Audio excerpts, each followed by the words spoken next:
getting sent these articles on Eddie Hearn taking shots at Jake Paul versus Mike Tyson.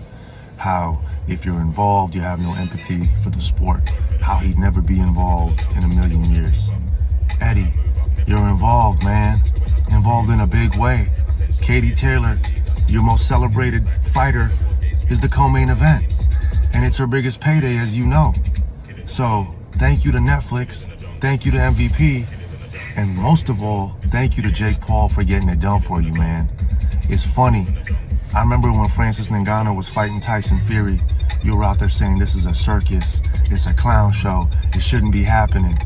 But as soon as the opportunity came for you to be involved with Anthony Joshua versus Francis Ngannou, you were running so fast to sign that contract and make it talk about, oh, this is a real fight. Oh, it's such a big deal.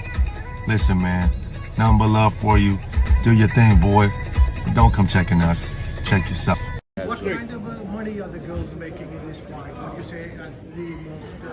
A lot. Yeah, a lot. Million, three, four, five? Doing well.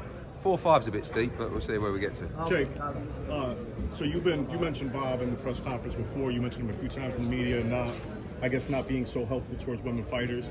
But there's been other promoters too. I mean, this is not like an overnight thing. There's been other promoters that obviously haven't pushed women's boxing. So why Bob in particular, I guess? It was just his lewd comments the past week, and just the way he said it was very misogynistic. And for him to just be able to like carry on and go about his life just upsets me, because people should be held accountable for things like that. And he is a man in this world, and people like him and men like him more specifically are the reason why women have been oppressed. You know, people with his fucking mindset, and it sucks. But there's been other promoters, but I guess they haven't said anything crazy in the past week. And because I can remember Amanda complaining that Eddie wasn't like Eddie and DeBella particularly were a roadblock in making that fight happen. So I ask. I mean, I'll ask Eddie what has changed in terms of women's boxing? Money, the interest. But how? Because it's become more, it's become more powerful. It's become more attractive. There's become more talent. You know, when we were trying to make this fight, the reason it never got made is because Amanda and Jordan didn't feel like the money was good enough.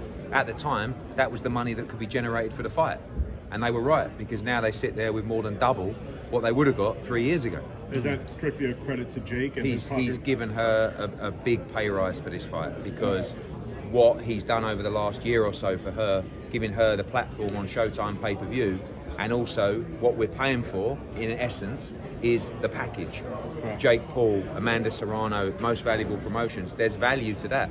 So she wouldn't have got this payday without his work over the last year and his involvement in this show. And that's a blessing for him to be able to deliver that. Eddie, Jake, is there a rematch clause in this fight? If.